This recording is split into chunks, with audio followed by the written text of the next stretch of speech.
Before I jump in, I want to just share something about Scott.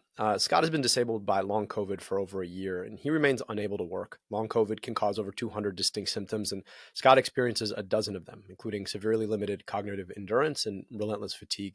We kept our conversation at 20 minutes to accommodate the disability, and I'm just so grateful to him for joining us and making the time. I know that the recovery from a conversation like this can be long, and so Scott's giving us a lot more of his time than it might seem on the interview. So, Scott, can we jump in? Can you introduce yourself for the tape? Absolutely. My name is Scott Hugo. I am 38 years old, born in the Bay Area and back home in the Bay Area. Prior to long COVID, I served as a housing justice attorney with the city of Oakland. And as Abdul, as you highlighted, for the past 13 months plus, I've been disabled by long COVID and not only unable to work, but mostly housebound during that time. And Scott, listeners won't know this, but you and I go back to our time together in Oxford. We were in the same Rhodes Scholarship class, and the Scott Hugo I remember is one of the most energetic, driven, hard-charging people that you'll ever meet. Also, one of the most principled and the kindest. And I've watched your journey through long COVID. Can you share a little bit about what the contrast is for people? Because I think when we talk about long COVID, it's easy for folks to think of it as a disease, but also like it's taken on a whole bunch of constellations. And I think the contrast between your experience before and after, I think, is really what we want to drive into. So what is that contrast like? Absolutely. So one of the best ways that I've heard someone capture this, not for long COVID, but for a chronic illness kind of more generally, is Suleika Jawad in her memoir, Between Two Kingdoms. She mentions bifurcation, essentially that there is a line that is divided in your life with a clear before and a clear after.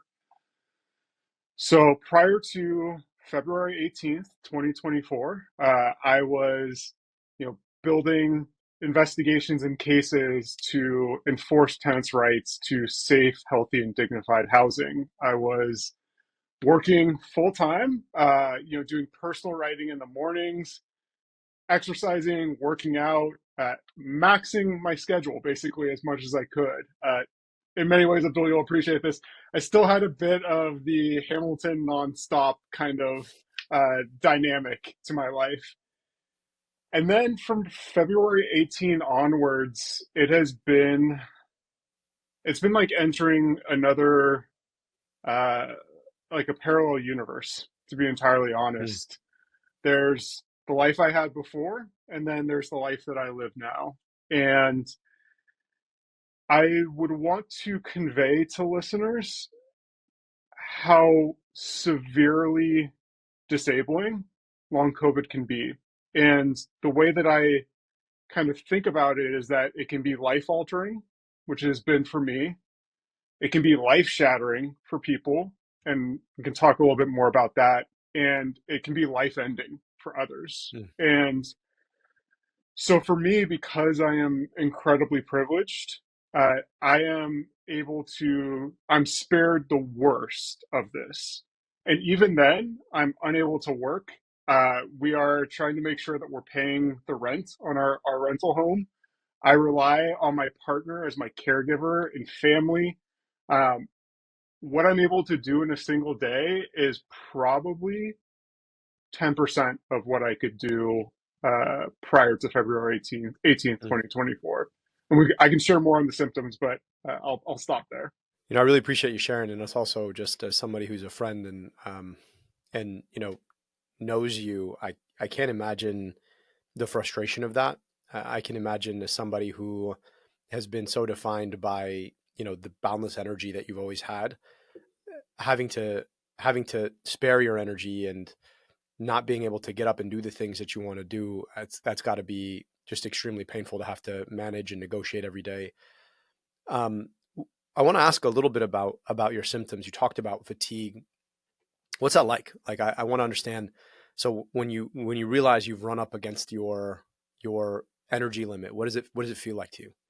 Yeah, it is like nothing I've experienced before. And just as context, because I know it's easy to hear people say this, and then I was in the kingdom of the healthy most of the time prior to this, and so I know how easy it can be to discount it from your own personal experience. But I played football and I played rugby prior to this, and I I would do full day hikes of like 15, 16 mile day hikes, lots of climbing mountains essentially. The fatigue that comes with this is something more vicious and brutal than anything I had experienced at the end of an 80-minute rugby match or a Mm. full day hike. If you push, and I speak from my experience here, but I know that others share it, you're constantly asking, can I do this or can I not? Am I going to go too far if I do this? Because if you go too far, there's this phenomenon called post exertional malaise, PEM, which is in many ways a living nightmare in that if you go a little bit too long or too hard, or you try a task that you think that you're able to do, you not only feel exhausted, wiped out, potentially bedridden for the rest of that day, you could be knocked out for days, weeks, or even months Mm. at a time. And so every choice that you make has these potentially major ramifications for how you can function day to day. And every morning I wake up and I've got a day planner where I write down cognitive activities for the day and physical activities for the day. And I try to figure out what has to be done. Um, and I never get through that list. And that's even with triaging, prioritizing, etc. Um, it really teaches you to have to be adaptable and flexible every single day, because you wake up in the morning, and in the chronic illness community, we refer to spoons, like spoons as units of energy. You wake up in the morning and you never know how many spoons you're going to have for that day. Hmm. I want to ask you, you know, we've just observed the fifth anniversary of COVID-19, and for a lot of folks, that is something that, by their privilege, is in the rear view. For you, it's not. It is a day to day. What are we getting wrong about the experience of COVID, and what does it mean to get it right?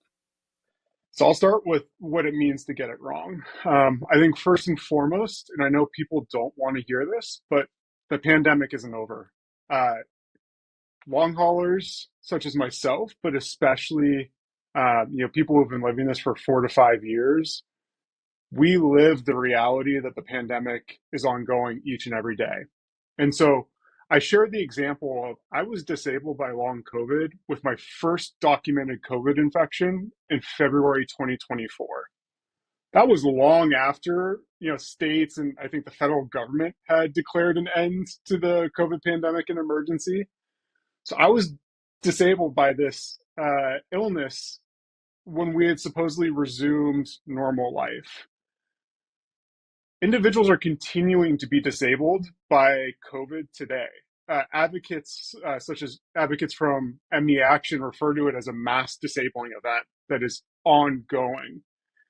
And so, just to share some numbers on this for listeners, a year ago in April 2024, the Long Hauler Advocacy Project estimated that there were over 60 million individuals in the U.S.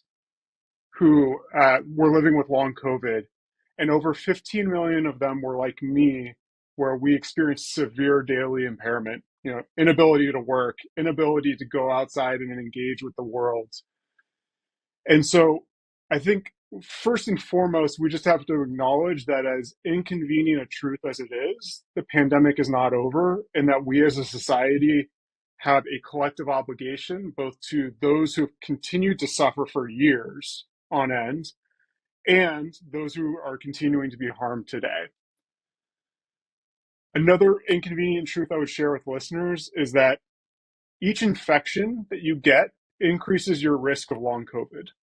And so I know many people, had COVID 2 or 3 times, and they'll say it's just like the flu.